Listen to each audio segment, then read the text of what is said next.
نن د پوهنې بڼ نیولې دي ګلونه، بیا د خوشحالۍ دور دی، هر خوا تعلیم هر خوا درسونه، بیا د خوشحالۍ دور دی، هر خوا تعلیم هر خوا درسونه. نن د پوهنې د قدر وړ اوریدونکو، ستاسو پام راړو د الحاج مولوي محمد یاسین فهیم صاحب د رسول الله صلی الله علیه وسلم د روزنې او تربیې و خپرونو ته په دې هیله چې په ژوند کې پوره ګټه ځینې حاصله کړئ. نن په هر لور علم خور شو، رڼا رڼا مو هر یو کور شو. بسم الله الرحمن الرحيم. الحمد لله رب العالمين حمد الشاكرين، الصلاة والسلام على سيد الأنبياء والمرسلين سيدنا ونبينا وشفيعنا ومولانا محمد وعلى آله وأصحابه الطيبين الطاهرين. قدرمنو اوریدونکو د ژوند د لارې د خپرونې مینوالو، السلام علیکم ورحمة الله وبرکاته. ستاسو روغتیا او خوشحالي د پاک رب نه غواړم، په دې هیله چې د صحت او عافیت جامې په تن ولرئ او خوشحالي مو په برخه وي. دا دی زه محمد یاسین فهیم د ژوند د لارې د خپرونې په وړاندې کولو کې ستاسو په خدمت کې یم. زموږ د نن ورځې د خپرونې موضوع بیا هم د محمد رسول الله صلی الله علیه وسلم د روزنې او د تربیت طریقې. قدرمنو اوریدونکو، د رسول اکرم صلی الله علیه وسلم د تربیت او د روزنو د طریقو څخه یوه طریقه د پوهې او د حکمت وه، ځکه رسول اکرم صلی الله علیه وسلم به په بلنیزو او روزنیزو طریقو کې پوهې او حکمت ته ډیر زیات ارزښت ورکوه. رسول الله به داسې الفاظ په خوله باندې نه راوړل او نه یې هم داسې کوم چلند او رویه غوره کوله د کومې په وجه چې مقابل او مخاطب کس ناسمه انګیرنه یا تاثر اخیستی وی. داسې الفاظ رسول الله صلی الله علیه وسلم کله هم په خولې باندې نه راوړل. د رسول اکرم صلی الله علیه وسلم ټول بلنیز او روزنیز ژوند له حکمت او د پوهې څخه ډک و. نو اوس هم زموږ بلونکي وروڼه، زموږ خطبا او زموږ امامان چې خلک د الله رب العزت دین ته رابلي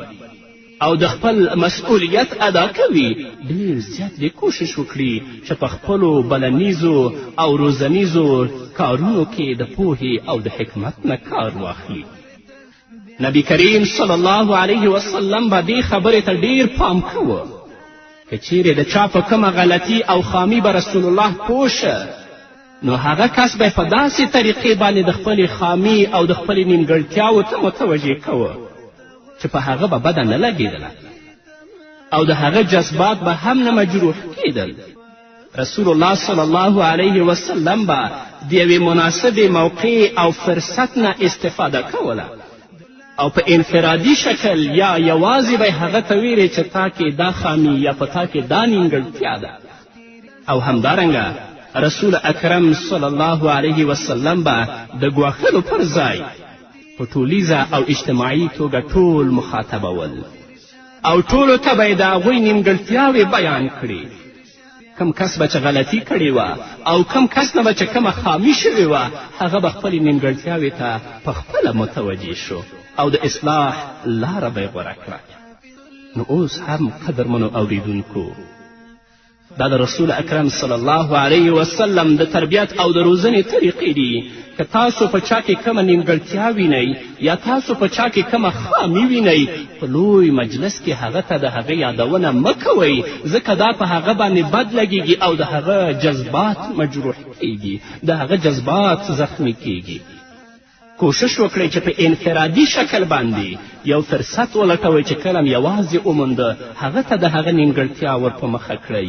یا اجتماعي شکل باندې چې ټول خلک ناست وي، هر یوه ته د هغه د نیمګړتیاو بیان وکړئ. یو کس ته ګوته مه نیسئ، نو هغه کس به پخپله پوه شي چې په ما کې دا نیمګړتیا ده، نو د خپل نیمګړتیا به پرېږدي او د اصلاح لاره به غوره کړي.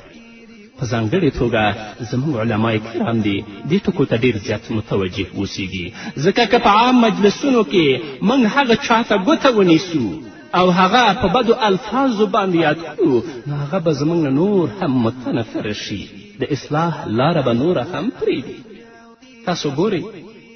حضرت انس رضی الله تعالی عنه فرمایی انا نفر من اصحاب النبي صلى الله عليه وسلم سألوا ازواج النبي صلى الله عليه وسلم عن عمله في السر فقال بعضهم لا اتزوج النساء وقال بعضهم لا اكل اللحم وقال بعضهم لا انام على فراش فحمد الله وأثنى عليه فقال ما بال أقوام قالوا كذا وكذا لكني أصلي وأنام وأصوم وأفطر وأتزوج النساء فمن رغب عن سنتي فليس مني رواه مسلم. حضرت انس رضی الله تعالی عنه فرمایی چې د نبي کریم صلی الله علیه وسلم څو صحابه و کرامو د رسول اکرم صلی الله علیه وسلم له ازواجو نه پوښتنه وکړه چې رسول اکرم صلی الله علیه وسلم په کور کې او په سر کې څنګه عمل کوي. نو کله چې امهات المؤمنین رضوان الله تعالی علیهم اجمعین د رسول اکرم صلی الله علیه وسلم عمل هغوی ته بیان که نو ځینې صحابه و کرام ویلې چې موږ به هیڅ ښځې نه په نکاح کوو او ځینې نورو وویلې چې موږ به غوښه نه خورو او ځینې نورو وویلې چې موږ به په فرش باندې نه څملو. نو چې کله رسول الله خبر شه رسول الله د الله حمد او ثنا بیان کړه او بیا یې وفرمیل چې په خلکو څه شوي چې دا ډول او دا ډول خبرې کوي په داسې حال کې چې زه روژه هم نیسم او روژه ماتومه هم زه ویده کیږم هم او د لمانځه لپاره بیا راپاڅم غوښه هم خورم ودونه هم کوم. نو واورئ څوک چې زما سنت نه خوښوي هغه زموږ څخه نه دی. تاسو ګورئ قدرمنو اوریدونکو کله چې محمد رسول الله صلی الله علیه وسلم د ځینې خلکو د غیر شرعي روش چلند او فکر څخه خبر شه نو په ټولنیز او اجتماعي بڼه خلک مخاطب او د دوی د ناسم فکر اصلاح یې وکړه. هر یوه ته رسول الله ګوته ونه نیوله له دې څخه نورو خلکو ته هم ګټه ورسېدله چې خپل فکر او نظر د اسلام سره برابر کړي او د غلوې او افراط پر ځای د اعتدال او د مساوات لاره غوره کړي. رسول الله صلی الله علیه وسلم به که کله د دې اړتیا لیدله چې څوک په خپله خطا او اشتباه خبر کړي نو په ډېر زړه سوي او مینه به یې په یوازیوالي او خلوت کې هغه خپلې خطا ته متوجه کوه تر څو له یوې خوا په هغه کې د کمتري او د ټیټوالي احساس ونه کړي او له بلې خوا د هغه اصلاح هم وشي. رسول الله صلی الله علیه وسلم به په چا کې خطا او اشتباه ولیدله ډېر په مینه او ډېر په زړه سوي به یې یوازې که او هغه به په خپله اشتباه باندې خبر که ځکه که په مجلس کې هغه خبره هغه ته کړې وای نو هغه به د خپل ځان ډېر کم لیدلی وای. حضرت عمر بن ابي سلمة رضی الله تعالی عنه فرمایی كنت غلاما في حجر رسول الله صلی الله علیه وسلم وكانت يدي تطيش في الصحفة فقال لي رسول الله صلى الله عليه وسلم يا غلام سم الله وكل بيمينك وكل مما يليك فما زالت تلك طعمتي بعد. عمر بن ابو سلمة رضی الله تعالی عنه فرمایی چې زه کوچنی او د رسول اکرم صلی الله علیه وسلم په پالنه کې وم زما لاس به په کاسه کې یوې او بلې خواته ګرځېده د خوراک په وخت کې د خپل مخې نه مې خوراک نه کوه بلکې د کاسې هر ځای ته به چې ما لاس وروړه نو د هغه ځای نه به مې ډوډۍ راوچته کړه. نو رسول اکرم صلی الله علیه وسلم راته وفرمیل ای هلکه کله چې ته ډوډۍ پیلوې نو بسم الله الرحمن الرحیم ووایه بیا پیل کوه په ښي لاس او د خپلې مخې څخه یې خوره له دې څخه وروسته ما تل په همدې طریقې خوړل کول. یو ځل په کوچنیوالي او ماشومتوب کې ابن ابو سلمه رسول الله صلی الله علیه وسلم سره ډوډۍ خوړله نو ډوډۍ په دوران کې به کله هغه د کاسې یو سر ته لاس اوږد که او کله بل سر ته څرنګه چې هلته پرته له دوی څخه نور څوک نه ول او په عین وخت کې پوهول هم ضروري ول نو ځکه یې هماغه وخت ابن سلمه په ډېره خوږه ژبه او په ډېره خوږه لهجه او ډېره په مثبته طریقه رسول الله وپوهولو. دا نه چې هغه یې ورټه بلکې د ډوډۍ د خوړلو آداب یې ورته بیان کړل په داسې حال کې چې ابن ابو سلمه دا محسوس هم نه که چې ما رټي بلکې هغه دا وانګېرله چې ما ته د ډوډۍ آداب او سلیقه راښیي ځکه نو نبي کریم صلی الله علیه وسلم ورته لومړی نور آداب بیان کړل. دا یې ورته ویلې چې ډوډۍ خورې بسم الله وایه په ښي لاس یې خوره وروسته د هغه نه د هغه نیمګړتیا یې ورته په ګوته کړه چې ډوډۍ خورې د خپل مخې نه یې خوره.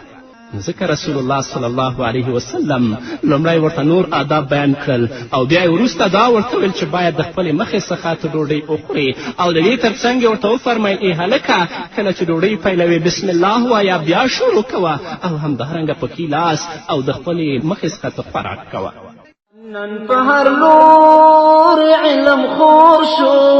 نن په هر لور علم خور شو، رڼا رڼا مو هر یو کور شو، رڼا رڼا مو هر یو کور شو، د علم باغ ګور سمسور شو،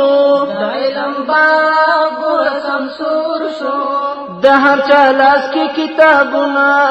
بیا د خوشحالۍ دور دی، هر په تعلیم هر په درسونه بیا د خوشحالۍ دور دی، هر په تعلیم هر په درسونه. تاسو وګورئ قدرمنو اورېدونکو، محمد رسول الله صلی الله علیه وسلم څومره د مینې څخه په ډک انداز خپلې خبرې پیلوي.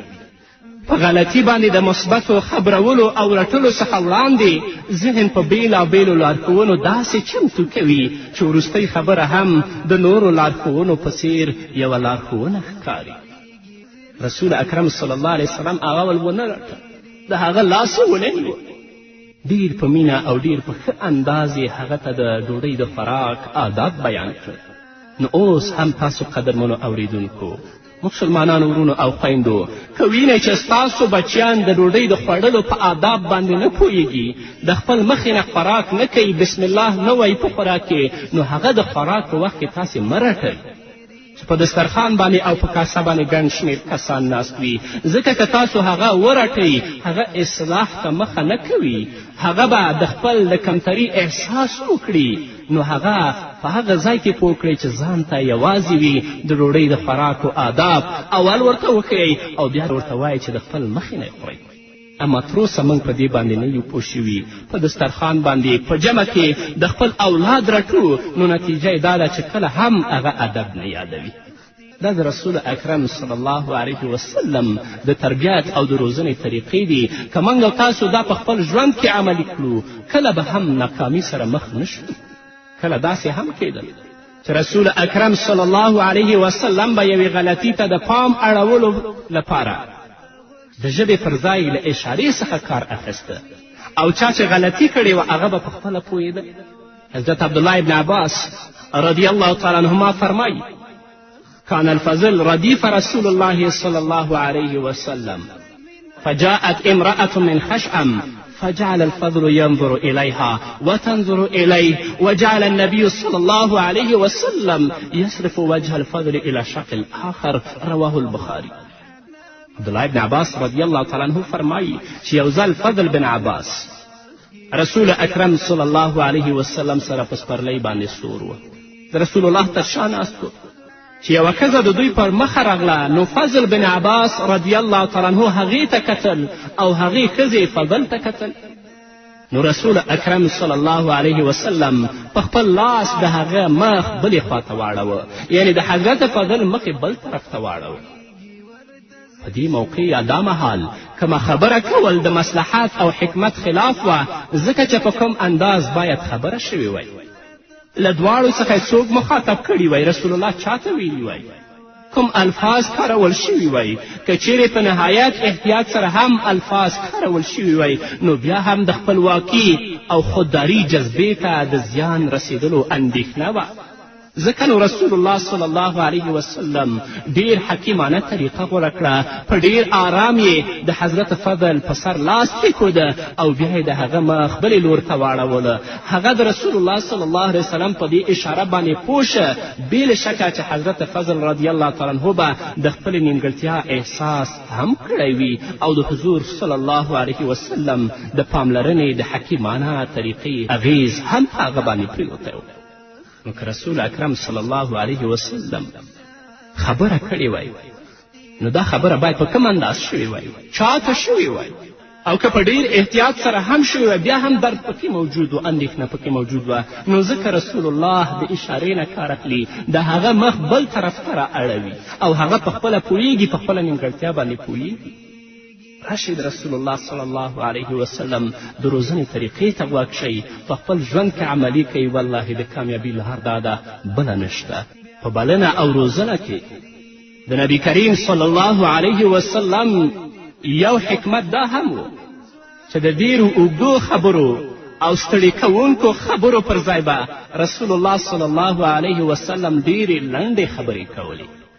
تر څو د اوریدونکو په ذهن کې په ښه ډول هغه خبرې کینی، او که کوم شخص وغواړي له یاده یاد او حفظ کړي نو چې په آساني سره یې وکولی شي. رسول الله صلی الله علیه وسلم به ډېرې لنډې خبرې کولې. که چا غوښتل چې هغه یاد یې کړي او حفظ یې کړي چې هغه ډېر په آساني سره وکړی شي، نو که اوږدې خبرې کړې وای نو اورېدونکي به ستړي شوي هم وای او چا به په صحیح توګه یادولی هم نه شوي.